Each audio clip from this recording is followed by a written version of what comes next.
C'était tellement le bordel dans cette relation que voilà, enfin, j'avais quand même très peur de mon père parce qu'il était violent avec moi. Et en fait, je l'ai vu donc faire cette crise cardiaque. J'avais pas conscience d'avoir été maltraitée. Mmh. Après, me remémores des trucs, tu vois. Je me dis, putain, mais c'était super grave ça en fait. Et moi, je me souviens que je lui disais tout le temps, mère, mais divorce, on s'en va et tout, mais divorce. Et je lui disais ça pendant des années. Et un jour, je lui fais, mais divorce. Elle me dit, bah, tu sais quoi, je crois que c'est ce que je vais faire. Et je me souviens très bien, j'étais en mode, oh non.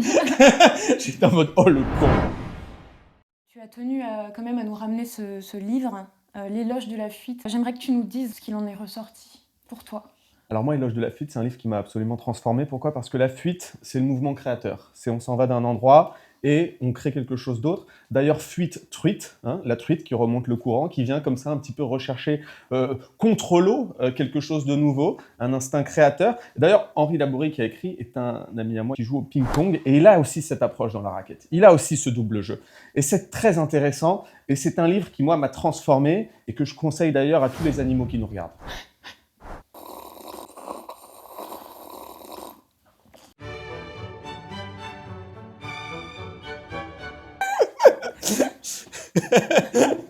Ah putain. Je pense qu'on est ça bon. détend. Ouais, ça met dedans et tout.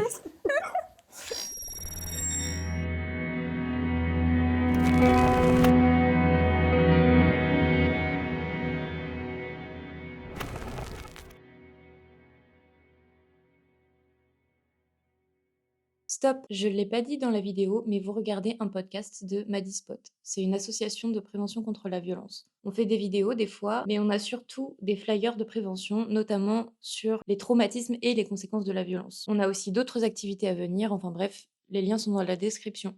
Salut, vous êtes sur Madispot et on va parler de violence dans la joie et la bonne humeur parce qu'on est des gens qui aiment la vie. Et aujourd'hui, on est avec Nix. Le Nix. Le Nix, ou Le Nix, Nix. tu peux m'appeler Nix en vrai. Le Nix, ça fait très prétentieux. Mais c'est le Nix, C'est non? le Nix, oui, mais C'est c'est le parce que Nix c'est sur mes potes qui Insta. m'appelaient comme ça en vrai. Ah ouais? Ouais, du coup, ça me Moi, je faisait t'ai marrer. toujours appelé Nikos. Oui, aussi, ça Voilà, marche petite aussi. anecdote, voilà, on se connaît On se déjà, on se connaît depuis un bon moment maintenant. Et en fait, on s'est reparlé du coup sur Insta. Tu as vu les images de mon asso et en fait, tu m'as dit que tu avais vécu, toi, des violences intrafamiliales, du coup, plutôt, qui étaient plutôt liées à ton père. Mm. Donc voilà, aujourd'hui, on va parler de ça et surtout de comment tu t'en es rendu compte et de l'humour qui a été, je cite, votre médium dans un bordel monstre. Mm. Ça, j'ai beaucoup aimé. On va y arriver plus tard, mais c'est vraiment quelque chose qui m'a parlé. J'aimerais, pour commencer, que tu me racontes ton premier souvenir d'enfance avec ton père. J'ai des souvenirs surtout de l'endroit qui était donc l'appartement de ma mère qui était devenu un énorme atelier chantier. Enfin, je dormais au milieu des tubes de peinture parce que donc mon père il était artiste peintre. C'est ça que j'ai surtout comme souvenir en fait. J'ai pas vraiment de temporalité parce que c'est une zone qui est quand même assez floue, mais j'ai un endroit quand même principalement, donc cet endroit, un gros bazar, vraiment un bazar en termes d'objets, mais aussi d'organisation, de quand est-ce que mon père est là, quand est-ce qu'il est pas là, quand est-ce que ma mère est là. Quand est-ce que je mange, quand est-ce qu'on dort, enfin, voilà, j'ai ces souvenirs-là. Et après, j'ai des souvenirs qui sont à la fois très positifs, beaucoup de jeux, et d'autres plus négatifs, beaucoup de tensions, d'engueulades, de violence. Ça, c'est un truc que j'ai capté un peu plus tard. Les parents, en fait, vivent le même bordel que toi. C'est-à-dire que moi, très longtemps, j'ai cru que parents, c'était un métier, un peu, tu vois. Ils sont pas prêts. En fait, ils sont pas prêts, voilà. Ils sont pas prêts du tout. Exactement. Sauf que ça, je l'ai capté plus tard. Dès 8 ans, en fait, qu'à 8 ans, ton père, il a eu une crise cardiaque, c'est ça? Et que ça t'a fait un traumatisme, pas parce que ton père a failli mourir, mais parce que t'en avais rien eu à faire. En tout cas, c'est ce que tu m'as dit. C'est ça, alors je sais pas si j'en ai rien eu à faire, mais oui, en tout cas, j'ai eu cette impression, parce que je pense que c'était tellement le bordel dans cette relation que voilà, enfin, j'avais quand même très peur de mon père, parce qu'il était violent avec moi. Et en fait, je l'ai vu donc faire cette crise cardiaque, et j'ai flippé, hein, évidemment, mais en fait, je me souviens que, en fait, comme si mon cerveau, le traitement de l'information, il avait décidé de le ranger extrêmement rapidement, de dire, tu sais quoi, en fait, c'est très bien comme ça, en mode, pas du tout content de ça, hein, mais en mode, vas-y, c'est bon, il est mort, et te pose pas de questions et ne le revois plus. Tu vois, alors qu'en fait, il n'était pas mort, puisqu'après, il a été réanimé et tout. Je pense qu'il s'est passé un truc. Honnêtement, aujourd'hui, j'ai pas la réponse, j'ai pas fait une psychanalyse assez profonde pour le savoir. Il y a eu une forme de dissociation, en fait, de choix, en mode, en fait, finalement, il y a des trucs qui sont comme ça depuis 8 ans. t'arrives pas à en parler, c'est un peu le bazar. Est-ce que ça, en fait, ça arrange pas la chose? En fait, je pense que ma mère, d'une certaine manière, est aussi rentrée dans ce truc parce que après, quand je disais à mes profs ou à n'importe qui, je disais ouais, mon père était mort sur les cahiers à l'école et tout, je lui étais Oui, mort. tu m'as dit que tu racontais Ouais, aux gens à l'école c'est ça. que ton père était C'est ça. mort de 8 ans. Tu m'as dit jusqu'en... Jusqu'à 15-16 ans. Ouais, jusqu'à très tard, en fait. Mhm. Tu racontais aux gens que ton Ouais. père était mort. Parce que c'était plus simple. Et ma mère jouait le jeu. Hein. Ma mère, en fait, elle voulait pas que les gens cherchent trop, parce que c'était trop compliqué. Pareil, quand c'était sur des trucs administratifs, quand il y avait des problèmes et tout, en mode, bah, il est où le père? Et ma mère, elle disait, ouais, cherchez pas. Non, tu vois. Ils sont restés ensemble jusqu'à tes 8 ans. Oui, ils sont divorcés juste après. Voilà, après, ils vivaient plus ensemble et Mhm. c'était plus simple pour ta mère et toi. Oui, mais même Ils avant, sont ils plus vivaient là. pas vraiment ensemble. Hein. Même avant, en fait, même je pense que ma mère, elle a géré ma scolarité quasiment toute seule, même quand j'avais à partir de 6 ans. Parce que Ok. mon père, en fait, il valdinguait de partout, il était artiste peintre, donc il tournait un peu à droite à gauche et tout. Il pouvait ne pas venir pendant 3 mois, il pouvait revenir, enfin, c'était... Donc avant tes 8 ans, c'était quoi? C'était des engueulades, des coups, des... Principalement des engueulades. Principalement des engueulades avec ma mère, principalement des engueulades avec tout le monde. En fait, c'est quelqu'un qui s'engueule avec tout le monde. Enfin, en fait, tu vois, c'est le genre de mec qui fait pas la queue, en fait. Il fait pas la queue, il arrive quelque part, il se démerde pour pas faire la queue. Tu vois. Parce qu'il fait chier tout le monde, parce qu'il fait flipper tout le monde, donc il est impatient. Sortir avec lui au restaurant, un truc comme ça, c'était genre la honte. C'est un... Ouais, Tu ouais, vois, ouais. c'est la ficha. Je me reconnais beaucoup dans ce truc de... Il y a un parent abusif, sortir en public avec Ouais. cette personne, c'est un enfer. Voilà. Moi, j'ai des traumas de honte, d'humiliation publique. Ouais. Pour le coup, moi, c'est ma mère, mais ça, c'était horrible, quoi. Vraiment, tu gardes ce truc de t'as pas envie de te ficher en Ah ouais, public. c'est la grosse ficha. C'est la grosse ficha. Et heureusement, tu partages ça avec ta mère, tu vois. Ta mère, elle est en mode ultra solidaire. Elle est en mode putain, on se le tape le casse-couille. Hein. Il y a un truc que j'ai retenu dans la période de l'enfance, hein, c'est ta grand-mère qui t'a dit à toi, on s'est toujours assuré qu'il ne frappe jamais ta mère. Oui, alors ça, on me l'a dit plus tard. Et moi, le truc, c'est que j'ai pas trop capté donc que j'avais été victime de violence, en fait, parce que déjà, c'était très flou. Et oui, et je me souviens que j'en ai parlé à ma grand-mère. Et ma grand-mère m'a dit, ouais, c'est vrai et tout. Et toi, c'est vrai qu'il il t'en a mis, toi. Il t'en a mis. Hein. Mais bon, on s'est toujours assuré qu'il frappe pas ta mère. Bah, parce que je pense que dans ces générations-là, en fait, finalement, mettre des énormes mandales à un enfant, moi j'étais turbulent. En fait, c'était pas qu'il l'avait cherché, mais c'était en mode, ouais, en même temps, bon, son père, déjà, il cogne. En plus, lui, il est ultra capricieux. Donc, tu sais, c'est en mode, bon, c'est malheureux pour le petit. Mais bon, en tant qu'il frappe pas la gonzesse, parce que pour le coup, je pense que frapper la femme, là, ça fait tâche. Là, ça fait, ah merde, le mec est alcoolique, il frappe sa femme et tout, tu vois. Et là, ça fait mauvais genre. Dans cette violence-là que tu vivais, du coup, avec ton père, est-ce qu'il y avait des conflits aussi vis-à-vis de ta mère? Parce que du coup, elle est un peu co-victime de la violence que ton père te faisait subir. Est-ce qu'il y avait des conflits entre toi et elle vis-à-vis de ça ou entre... Non, justement, elle était très solidaire de moi. J'ai un lien avec ma mère qui est ultra fort. Plein de fois, elle se mettait entre lui et moi. Elle se mettait un grand malade et tout, et tu vois. Et limite, ça le faisait d'ailleurs un peu revenir à la raison. Il regrettait après, il était en mode là, quoi, tu vois, je suis parti trop loin. Du coup, il y avait un peu ma mère et moi contre mon père, tu vois, c'est pas contre mon père, mais contre ce personnage, en fait. Parce que c'est de la c'était une protection, façade. c'est pas contre lui, c'est de la protection un peu obligatoire. Oui, mais du coup, c'est pas très sain dans le sens où, en fait, ça fait que toi, t'as un lien avec ta mère qui est extrêmement fort et vous avez un ennemi commun qui, en fait, est un peu ton père, tu vois. Et moi, je me souviens que je lui disais tout le temps, mère, mais divorce, on s'en va et tout, mais divorce. Et je lui disais ça pendant des années. Et un jour, je lui fais mes divorces. Elle me dit, bah, tu sais quoi, je crois que c'est ce que je vais faire. Et je me souviens très bien, j'étais en mode, oh non. J'étais en mode, oh le con, qu'est-ce que j'ai dit? Tu t'es senti responsable. Ouais, vraiment, tu vois. Après, on peut pas dire qu'un gamin de 8 ans soit forcément responsable de Non. ça, tu vois. Juste, t'avais envie de, je pense, plus vivre avec ton père Oui, à c'est ce moment-là, tu vois. Tu m'as dit aussi, il perturbait mes cours de théâtre et de guitare. Donc Ouais. il y avait du harcèlement aussi. Il Ouais. venait à tes cours et... Non, quand je faisais de la guitare à la maison, il cassait un peu les couilles, il venait voir et tout. Mais je pense que c'était parce qu'une forme de jalousie, un peu un truc un peu d'artiste frustré, tu vois. Parce qu'en fait, il y avait quelqu'un d'autre qui avait de l'attention, tu vois. Donc du coup, voilà. Donc pendant tes cours de guitare, c'est quoi? Il rentrait Il pouvait rentrer, puis il disait, vous faites quoi, machin, et tout, il cassait les couilles, tout ça. Et c'était la ficha, tu vois, et le prof, il était en mode, mais c'est qui ce malade, tu vois. Et moi, j'étais en mode, ah putain, il saoule. Le théâtre aussi? Non, le théâtre, par contre, il voulait pas. En fait, tout ce que j'ai entrepris, il m'a toujours dit, t'emballes pas, quoi, en fait. Dès que j'ai commencé à aimer un truc, Ah oui, en fait, il m'a toujours dit de faire des choses. Après, dès que j'ai commencé un peu à les faire avec un niveau médiocre, ça lui allait bien. Et dès que je commençais à être un peu bon, Il faisait dire ouais non mais tu sais ça machin, tu vois en fait donc il avait pas envie que j'excelle quelque part, Ouais. je pense, tu vois. Faut que tu sois bien, mais pas mieux que moi, quoi. Ouais c'est ça, exactement, Ouais, c'était ok, ça. d'accord. Comment et quand t'as pris conscience que tu t'es fait battre, en fait? Bah, Et... donc au BAFA, ouais, parce que on avait ce truc de sensibilisation. On avait un cours, tu vois, le BAFA, donc c'est des stages que t'en fais 2, je crois. Des stages théoriques et un stage pratique. Et lors d'un stage théorique, il y avait toute une journée sur qu'est-ce que tu fais quand t'es confronté à un enfant, machin. Donc t'avais, tu vois, les signes à détecter. Et en fait, moi, en faisant ça, je me disais, là, tu sais, ça a fait en mode, mais c'est moi.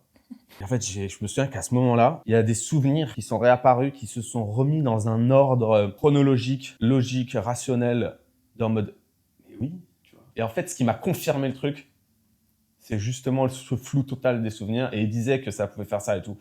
Tu dis que ça fout un bordel dans les souvenirs. Moi, je te rejoins totalement parce que je pense qu'avant mes 22 ans, mais même avant mes 18 ans ou avant mes 22 ans, c'est juste un espèce de long bordel flou. J'ai mis hyper longtemps, moi, à remettre de l'ordre dans mes souvenirs. Et même là, jusqu'à mes 27 ans, Ouais. en fait, je me suis dit, mais j'avais pas conscience d'avoir été maltraitée. Mais moi, j'ai 27 ans là j'ai Ouais. 28, tu vois, donc Ouais. ça fait 1 an que je remets de l'ordre dans ma vie, tu vois. Après, tu me remémores des trucs, tu vois.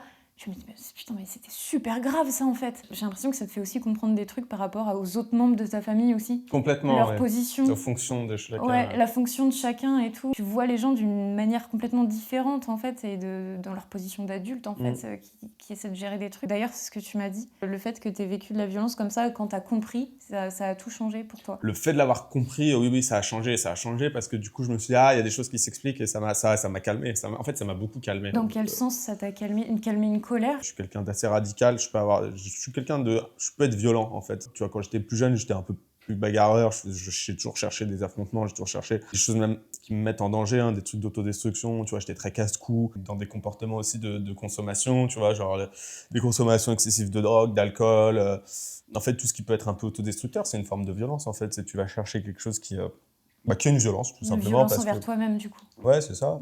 Ou envers, enfin pas forcément envers les autres, mais envers le monde, parce que quand tu es avec des gens, que tu bois à outrance, que tu te retrouves dans la rue, que tu te retrouves à gueuler, à faire n'importe quoi, tu es dans une espèce de recherche d'imposer un caractère violent de ta personne, tu vois, ou aux autres, tu vois ce que je veux dire. Tu te respectes pas et tu montres aux gens ça, et tu peux le faire en groupe, ça, quand les gens se mettent des énormes races et qui Ah bah finissent... oui, quand j'avais un groupe de potes quand j'avais genre... Ouais, de mes 16 ans à mes 23 ans, un truc comme ça, je traînais avec eux tout le temps. Il y avait toujours ce truc un peu de... On sortait, on se mettait une énorme race. Et c'est vrai, ce truc de violence un peu de sortir dans la rue, de foutre le bordel dans Voilà, le c'est métro. ça. Oui, Genre voilà, c'est ça. Ouais, il y avait ce truc-là. Enfin, moi, en tout cas, j'ai grandi dans une adolescence un peu comme ça, adolescence, jeune adulte. Montrer cette image un peu violente de toi ça. contre le monde, C'est tu ça. vois. Ouais, je vois très bien. Et donc, ouais, non, ça m'a calmé quand même après de mieux comprendre et tout. Et bah, aujourd'hui, ça fait que oui, je canalise, mais du coup, tu vois, je canalise tout ça en fait. J'essaye de faire beaucoup plus de sport, même dans mon alimentation. J'essaye de vraiment essayer de canaliser, de trouver des choses qui permettent de. J'ai vu que tu fais des stories Hein de manger et tout. Ouais, Ça me je fais fait des rire. stories. Ouais, j'ai du cholestérol, maman, c'est fini. Exactement, tu vois, le cholestérol, c'est la violence, le cholestérol. J'ai reçu mes analyses de sang, non mais quelle idée de merde. En fait, il faut pas faire ces trucs-là parce que c'est toujours des mauvaises nouvelles. C'est un peu les nouveaux bulletins scolaires de quand t'es adulte. Évidemment, les résultats sont pas bons, notamment sur la partie cholestérol. Quand bref, le problème du cholestérol, c'est l'alcool et le gras. Donc ça veut dire que si on ne veut pas de cholestérol, on arrête de vivre, tout simplement. L'humour, parlons-en. Tu dis que ça avait permis de pacifier les relations. Papa, maman, c'était des gens très drôles. Oui. Enfin, moi, ça a réveillé un truc en moi. Il y a pas très longtemps, en fait, j'ai revu, moi, mon rapport à l'humour. Quand j'ai compris, quand j'ai pris conscience que j'avais été violentée, non seulement dans mon enfance, mais aussi dans ma vie avec d'autres personnes, tu vois. L'humour, c'était mon médium aussi, beaucoup. Est-ce que tu penses pas que l'humour qui pacifie, qui atténue, l'humour n'a pas le rôle aussi de normaliser cette violence? Non, je pense pas. Par contre, ce qu'il faut faire attention, et je pense que moi, c'est ce que j'ai vécu, mais à la fois, je n'ai pas le regret de le vivre, mais l'humour, c'est pas que ça normalise, mais ça peut donner un folklore qui ensuite peut légitimer les violences dans le sens en mode c'est romantique en fait. Parce que moi, il y avait quelque chose d'extrêmement romantique. Pour le coup, je pense pas du tout que l'humour ait normalisé la violence. Je pense qu'au contraire, en vrai, limite, il n'y aurait pas eu l'humour, ça aurait été encore pire. Ça a été l'un des médiums que j'ai partagé avec mon père et que je partage encore aujourd'hui, c'est l'humour. Il a une finesse d'esprit qui est très bonne. En fait, je vois pas comment l'humour peut être négatif de toute façon dans la société, en fait. En tout cas, moi, pour ce que j'ai vécu, qui est totalement différent de toi, moi, avant, j'avais une espèce de dictature de l'ouverture sur tout le temps. Si tu pardonnes pas tout le temps aux autres, si t'es pas ouverte, si tu rigoles pas tout le temps, toujours, surtout, avec tout le monde, c'était une mauvaise personne, tu vois. Et quand j'ai compris que j'avais été violentée sur plein de trucs et que beaucoup de gens avaient profité chez moi de cette dictature de l'ouverture un peu, je me suis dit, non mais attends, il y a des trucs sur lesquels j'ai pas plus du tout envie de rire là en fait. Et j'ai mis hyper longtemps à me dire, non mais attends, moi il y a un espèce de gros beauf de merde en soirée que je peux pas voir sa gueule, qui sort une vanne, ça va pas me faire rire, et en fait mon meilleur pote il va me sortir la même vanne, je vais me claquer le cul par terre, tu vois. Parce que l'intention est pas la même, la personne qui me dit est pas la même, tu vois. Et par exemple le second degré qui est pour moi le mode de communication que j'ai avec les gens, pendant, je sais pas, peut-être 6 mois, je l'ai perdu, quoi, complètement. Après une relation violente, je comprenais plus le second degré parce que j'avais tellement besoin de clarté. J'ai revu un peu mon rapport à l'humour, c'est rire de tout, ok, mais pas avec tout le monde. Oui, mais c'est ce que j'allais dire, c'est qu'en fait, ce dont tu parles, c'est plus de l'humour, parce qu'en fait, à partir du moment où tu n'as plus la confiance dans la situation pour créer de l'humour, en fait, tu n'es plus en train de vivre de l'humour. Donc, à partir de ce moment-là, en effet, je trouve que, oui, ça marche plus. Pour toi, l'humour, c'est aussi la confiance. Ouais. Est-ce que... il faut que toi, tu te marres. Si les autres essayent de te marrer et de te faire marrer, et que toi, tu te marres pas, moi, quand je te parle de l'humour, c'est que moi, je me marrais aussi avec mon père. Si les deux se marraient et que moi, j'étais en mode, putain, ils sont quand même cringe, les deux, là, j'aurais pas considéré ça comme de l'humour, tu vois. J'aurais considéré ça comme une autorité, un petit peu en mode, si, allez, c'est marrant, mais non, tu vois. Pour que ce soit drôle, il faut que toi aussi, tu sois d'accord avec ça, tu vois. Ouais, complètement. Et qu'en effet, je pense que la confiance fait vachement partie de l'humour. Le second degré dont tu parles, d'ailleurs, ce qu'on appelle la susceptibilité, souvent, c'est des gens qui, en fait, n'ont pas forcément une totale confiance en eux. Et donc, en fait, ils sont susceptibles parce qu'il n'y a pas la confiance dans le mot, tu vois. Le mot, il m'a adressé, mais en fait, j'ai pas confiance dans ni la personne, ni peut-être en moi, ce qu'on veut dire. Donc, en fait, il n'y a pas cette relation d'humour qui se crée, tu vois. Ouais, complètement. Et après, de l'autre côté aussi, moi, j'ai vu chez certaines personnes de l'humour Déguisé, fait en fait, d'un truc d'espèce de... Après, j'ai fréquenté des gens très toxiques. J'ai vu ce truc de tu viens voir quelqu'un pour juste être méchant. Des fois, il y a... en fait, sous couvert d'humour. Ouais, sous couvert d'humour et de oh, ça va, on rigole. Bien sûr, tu vois. Mais c'est comme la paix, hein. Le principe de la paix, il est pareil. Hein. L'appel à la paix en permanence, c'est pareil en fait. C'est le mec, il commence à bouffer tes pattes, il commence à faire n'importe quoi, et tu commences à t'énerver contre lui et dire oh peace mec, peace. En fait, parce qu'il y a une recherche de paix permanente, tu vois. Ben non, mec, là t'es en train de déborder. T'es en train de tu vois. Alors oui, tu le fais très bien. C'est pas violent. C'est tu vois des petits mots toxiques, des petites choses. Et en fait, dès que tu t'énerves, on dit oh dis donc t'es pas pacifique. Non, tu vois, en effet, il faut faire attention à ça. Il y a des appels à l'humour et des appels à la paix qui n'ont pas lieu d'être, en fait, parce que soit c'est pas drôle, soit là, en fait, l'appel est déjà plus respecté de l'autre côté. Ouais, c'est juste méchant, c'est juste intrusif, c'est juste pas drôle, enfin, tu vois. Et j'ai l'impression d'avoir beaucoup plus de recul avec ça maintenant et de plus en plus confiance en moi, en tout cas vis-à-vis de ah bah non, ça me fait pas marrer parce que c'est pas drôle et c'est tout. Exactement. Tu vois.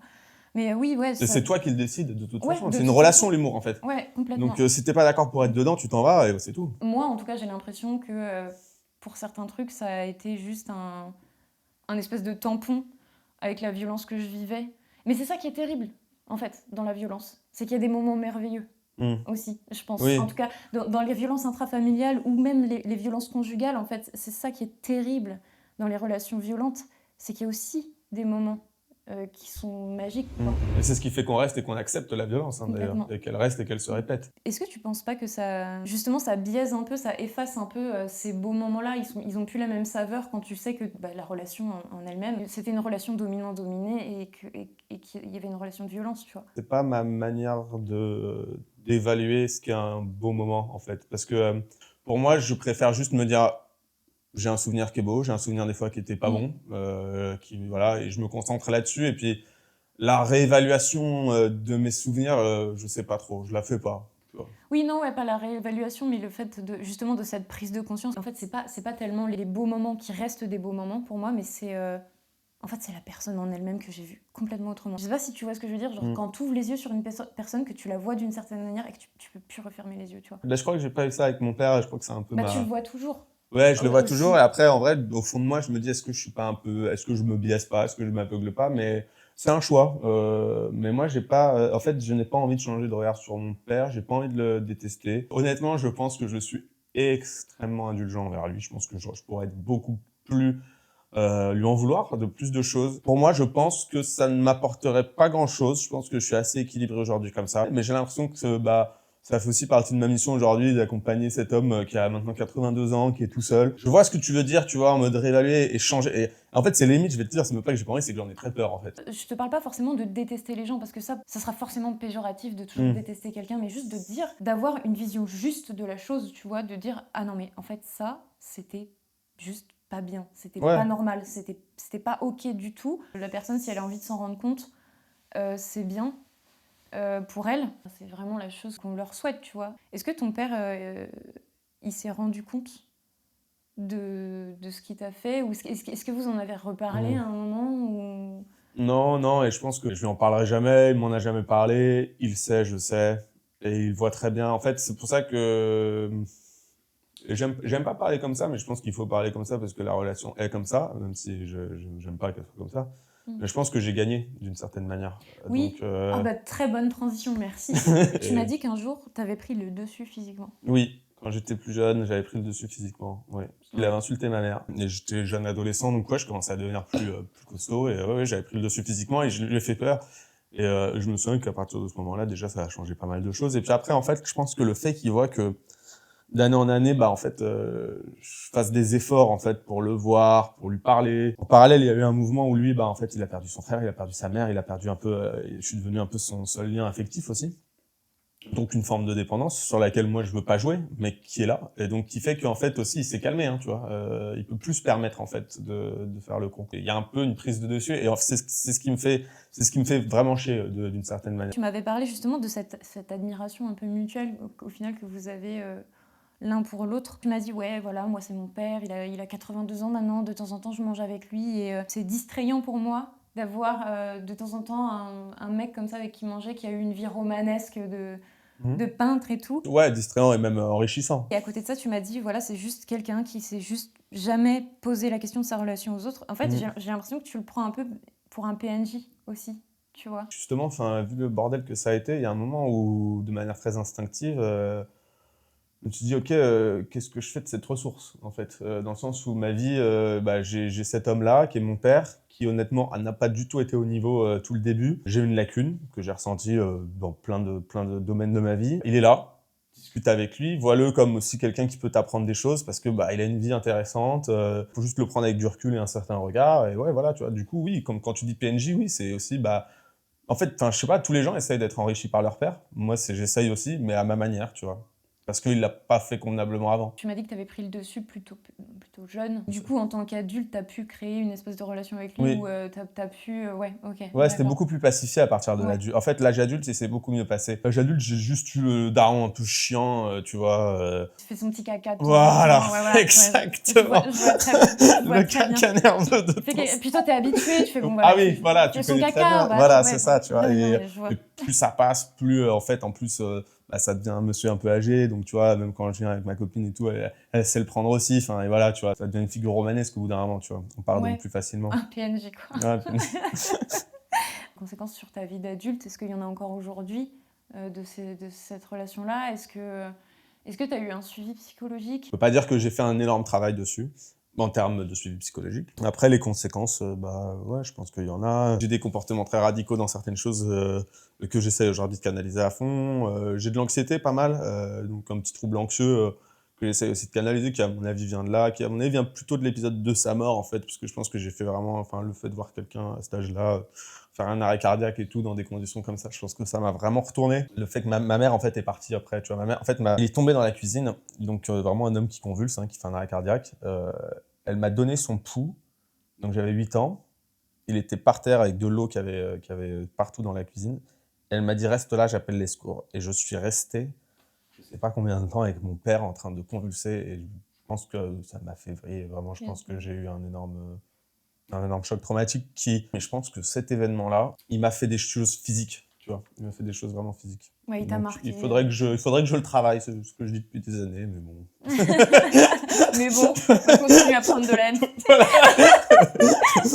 Dernière question. Un conseil pour une personne, peut-être un jeune qui vivrait de la violence intrafamiliale, peut-être un conseil vis-à-vis de ses parents ou un conseil peut-être vis-à-vis de la reconstruction ou peu importe, quelque chose que tu aurais envie de partager aux gens là en tant que victime de violence intrafamiliale. Moi, j'ai envie de donner un conseil, mais qui, je pense, tu vois, quand je parlais avec toi, avec d'autres gens, et je pense qu'il ne s'applique pas du tout, et que le mien il est assez particulier, mon cas. Mais moi, j'ai envie de dire, essayer de toujours trouver un médium. Mais je pense, pour ça que j'ai pas trop envie de le donner, parce que je sais que j'entends d'autres récits et tout, et je trouve que la plupart des récits, en fait, j'ai l'impression que les gens sont quand même beaucoup plus méchants, et qu'en fait, il y a des fois où il faut vraiment couper, tu vois. Donc c'est pour ça que c'est pas vraiment un conseil, mais je pense que dans certains cas, en fait, ce qu'il faut vérifier, peut-être, c'est la personne, le pourquoi il est important, le pourquoi. Alors c'est dur de comprendre pourquoi, surtout quand on a. Pourquoi la Pourquoi il y a violence est là? ça, ouais, Ouais. pourquoi il y a ça. Et je pense que quand même ça joue, parce que si c'est pour vous détruire, il faut pas. Par contre, si c'est parce qu'en fait cette personne-là, elle a toujours vécu comme ça, qu'elle a un délire, qu'elle ne comprend pas que c'est vraiment un bien, et que par contre, et ça c'est son grand défaut, qu'elle refuse de se faire soigner, alors tout le monde lui dit, tu vois, parce que mon père, plein de fois, tout le monde c'était non, c'est vous les autres, c'est vous les fous, tu vois. Donc ça quand même, on peut lui en vouloir pour ça, mais c'est quelqu'un qui n'a jamais pris de plaisir à ça, c'est pas quelqu'un qui voulait détruire les gens, tu vois. Et donc dans ces cas-là, je trouve que peut-être ça vaut le coup d'essayer de travailler avec la personne et tout, tu vois, et de peut-être garder un médium, qui sera sans doute jamais parfaite d'ailleurs. Oui, Mais de toute façon, avec quelqu'un de ouais. violent qui veut pas se soigner, Ouais, ça peut pas être équilibré, ça peut pas être sain. Pour avoir été avec des gens comme ça qui avaient de la perversité, je sais c'est pas comment, ça. je sais pas Ouais, comment ouais. le dire autrement. En fait, je pense que tu prends jamais de plaisir à faire du mal aux gens, mais je pense que ces personnes-là, ça les soulage. Bien que ça puisse exister des gens qui se frottent les mains, qui se disent haha, je vais niquer sa vie, tu vois. Je pense Ouais. que Je sais pas combien il y en a, mais ça fait flipper s'il y en a vraiment des gens comme ça. la plupart du temps, c'est un fonctionnement qui est ancré depuis très longtemps, qui est en réponse traumatique aussi à quelque chose, tu vois, mais qui est surtout... C'est un mode d'interaction, quoi, que tu privilégies, ouais. Je pense ouais, qu'il n'y a jamais vraiment de plaisir conscient, en tout cas, à faire du mal comme ça. Je pense que c'est plus un mode de fonctionnement et un soulagement à l'intérieur de « Ah, la personne, elle est mal à cause de moi. Ah, je suis important. » Ah Tu vois, la ouais. personne, t'es pas bien, tu pleures à cause de moi. Ah, ouf. Ouais. Tu vois, ça veut dire que je suis important, tu vois. Enfin, en tout cas, moi, c'est ma vision du truc. J'ai du mal à me dire qu'il y a des gens qui prennent du plaisir, bien qu'il y en ait. Je pense. Ouais. Je pense qu'il y a des gens qui prennent du plaisir. Dans les comportements violents, même dans les gens qui... Tu vois, sans les trucs intrafamiliales, mais les gens qui se bastonnent et tout, les gens qui... Il y a des gens, vraiment, ils adorent, ils aime bien péter la gueule à des gens. Hein. Enfin, vraiment, genre, tu vois, parce qu'ils aiment pas la personne et tout. Ouais. Donc, je pense que ça peut arriver, quoi. Ok. Est-ce qu'on finit là-dessus?